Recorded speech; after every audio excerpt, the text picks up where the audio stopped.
तो नमस्कार मेरे प्यारे साथियों, कैसे हैं आप लोग। मैं हूं प्रशांत और स्वागत है आपका आपके इस नए चैनल पे। तो देखो, इस चैनल पे मैं ऐसा कंटेंट बनाता हूं जो बैंकिंग के जो एस्पिरेंट्स हैं, जो बैंक ज्वाइन कर चुके हैं या जो बैंक ज्वाइन करने वाले हैं, उन लोगों के लिए थोड़ी हेल्पफुल हो जाए। तो इस चैनल पे आपको किसी तरीके का कोई बुलशिट मिलने वाला नहीं है। जो रियल टाइम टॉक्स है वही होगा, जो प्रैक्टिकल बात है वही होगा। इसमें जो डार्क स्ट्रेटजीज हैं वो भी शेयर करूंगा आगे चल के। तो अगर आप इस चैनल पे नए आए हैं, फर्स्ट टाइम मेरी वीडियो देख रहे हैं और बैंकिंग से जुड़े हुए हैं, तो मेरे इस चैनल को लाइक और सब्सक्राइब जरूर कर लीजिएगा। तो देखो, आज बात करने वाले हैं हम लोग ट्रेनिंग के बारे में, बैंकों की ट्रेनिंग। तो देखो, जब तुम्हारा सिलेक्शन हो जाता है तो दो ऑप्शन होते हैं। पहला तो ये कि जो बैंक है आपका, वो तुरंत आपकी ट्रेनिंग करा दे ज्वाइन होते ही, या सेकंड ऑप्शन ये होता है कि वो आपसे 1-2 महीने बैंक में ब्रांच में काम करवाएगी, उसके बाद वो आपको भेज देगी ट्रेनिंग पे। तो बेसिकली ट्रेनिंग में होता क्या है, देखो, जैसा कि मैंने अपने पुराने एक वीडियो में बताया था कि जो ट्रेनिंग पीरियड होता है वो आपका हनीमून पीरियड होता है। ठीक है। और बहुत दुख के साथ बोलना पड़ता है कि बैंकों की, खासकर पब्लिक सेक्टर बैंकों की जो ट्रेनिंग्स होती हैं, उसमें 85% जो ट्रेनिंग्स होती हैं वो यूजलेस होती हैं। उससे आप कुछ खास सीख नहीं सकते हैं। लेकिन चूंकि आप नए रहेंगे तो आपको हर चीज खास ही लगेगा, हर चीज आपको नया लगेगा। लेकिन फिर भी जब आप गौर करेंगे तो देखेंगे कि इसमें बहुत कुछ होता नहीं है। बेसिकली आपके ट्रेनिंग में होगा क्या, देखो, हर बैंक का अपना अलग अलग करिकुलम होता है। स्टेट बैंक है अगर, तो उसका अपना अलग करिकुलम है। कैनरा है, उसका अलग है। पीएनबी है, उसका अलग है। सबका अपना अपना करिकुलम होता है, वो अपने करिकुलम के अनुसार चलते हैं। तो बेसिकली जो इनिशियल जो इंडक्शन ट्रेनिंग होती है उसमें होता है कि हवा भरने वाला काम। जो भी नए कैंडिडेट्स आए हैं, जो भी नए एम्प्लॉयज आए हैं, उनमें हवा भरा जाता है कि क्या आप बैंक को अपनी माँ मानते हैं। Yes sir, yes sir. क्या आप बैंक के लिए अपनी जान देंगे। Yes sir, yes sir. तो इस टाइप की चीजें होती हैं। मतलब ठीक है, ऐसे नहीं होता है, उसको थोड़ा सा अलग तरीके से बोल के किया जाता है, लेकिन होता वही है। मतलब हवा भरने का काम होता है कि आप बहुत महान संस्था में आए हैं, फिर आपको अपने बैंक को आगे लेके जाना है, ये बैंक आप ही के कंधे पे टिका हुआ है, ये सब सारी चीजें होंगी। फिर उसके बाद आपको दिखाया जाएगा दूसरे बैंक का डाटा कि देखिए ये बैंक यहाँ है, ये बैंक यहाँ स्टैंड करता है, हमारा बैंक यहाँ है, हमें एकदम इसे ऊपर लेके जाना है, आगे लेके जाना है। मतलब आप में पूरी तरीके से हवा भरा जाएगा। आप बेचैन होने लगेंगे, आपको लगेगा कि यार बस किसी तरह से ट्रेनिंग से निकलूं और उसके बाद ब्रांच जाके मैं एकदम झंडे गाड़ दूंगा। तो इस तरीके की फीलिंग्स आती हैं। लेकिन मैं आपको बताता हूँ, ज्यादा भावुक होने की जरूरत नहीं है।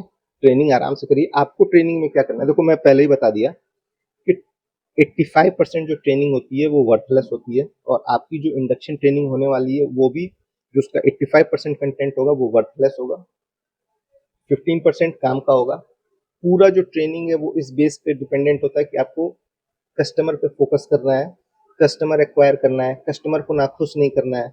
कस्टमर हमारे भगवान है, कस्टमर को किसी प्रकार का कोई दुख नहीं होना चाहिए।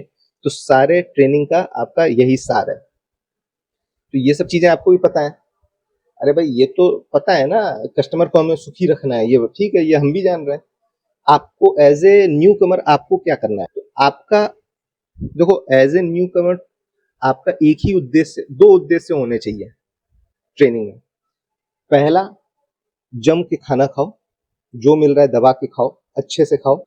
दूसरा, तुम्हारा लक्ष्य ये होना चाहिए कि जो तुम्हारे बैचमेट हैं उनके साथ तुम एक ग्रुप बनाओ, उनके साथ अपनी बॉन्डिंग बनाओ, और उन लोगों का एक नेटवर्क बनाओ, क्योंकि वो जो ग्रुप होगा ना, वही ग्रुप तुम्हारी मदद करेगा।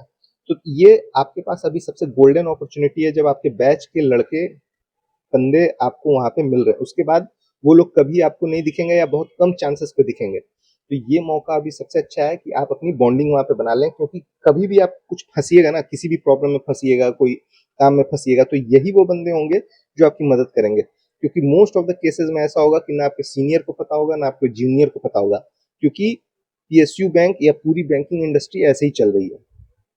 यहाँ किसी को कुछ पता नहीं होता है। देखो, बाकी पर्क्स, फैसिलिटी, ये सब क्या मिलती हैं ट्रेनिंग्स में, ये सब पे मैं बहुत ज़्यादा डिस्कशन नहीं करूंगा, क्योंकि देखो, ऐसा होता है ना कि जो भी ट्रेनिंग सेंटर होते हैं, बैंक अपना बेस्ट एम्बियंस, अपना बेस्ट लैंडस्केपिंग वहीं पे करके रखता है, ताकि जो बंदे वहां पे आ रहे हैं उनको थोड़ा सा प्राउड फील हो कि हाँ, हमने बहुत महान संस्था ज्वाइन कर लिया है। ठीक है। तो वहाँ पे जो फैसिलिटीज़ होती हैं वो भी टॉप नॉच होती हैं। खाना-पीना, रूम सर्विस एवरीथिंग मतलब लगेगा कि एक बढ़िया 3 स्टार होटल स्टे जैसा आपको फ़ील होगा। बट वो रियलिटी नहीं है, ठीक है? रियलिटी है आपका ब्रांच। स्वर्ग रियलिटी नहीं है, नर्क रियलिटी होती है इस धरती। तो सेंटर आइडिया यही है कि एज़ ए मैच्योर्ड पर्सन आपको कुछ भी उस ट्रेनिंग में खास नज़र नहीं आने वाला है। ना ही कुछ खास बात वो लोग वहाँ पे करने वाले हैं। Customer, customer, customer, customer, customer, customer ये चीज़ें होंगी। बाकी बहुत ज़्यादा प्रैक्टिकल चीज़ें हैं जो ब्रांच में जो प्रॉब्लम्स आते हैं उसके बारे में डिस्कशन इंडक्शन ट्रेनिंग में या किसी भी ट्रेनिंग में नहीं होती है क्योंकि हर कोई बचता है, सबको पता है कि ब्रांच लेवल पे क्या प्रॉब्लम होती है, लेकिन उसको वहाँ पे डिस्कशन नहीं किया जाएगा क्योंकि वहाँ का जो करिकुलम है उसको थोड़ा-सा रोज़ी मतलब सुंदर तरीके का बनाया गया है कि उसमें थोड़ा-सा भी ना दाग नहीं दिखना चाहिए। तो इसलिए वो सब डिस्कशंस नहीं होते हैं, इसलिए मैंने कहा कि नेटवर्किंग अपनी बना लेना वहाँ पे, वो काम मत भूलना, बाकी सब चीज़ अपना तुम्हारा चलता रहेगा। तो चलो भाई अभी ऑफ़िस का टाइम हो गया, अभी तो निकलता हूँ और अगर ये वीडियो तुम्हें थोड़ा-सा भी इनसाइट्स देता है, अच्छा लगा हो तो इस चैनल को लाइक और सब्सक्राइब करना मत भूलना। Bye bye.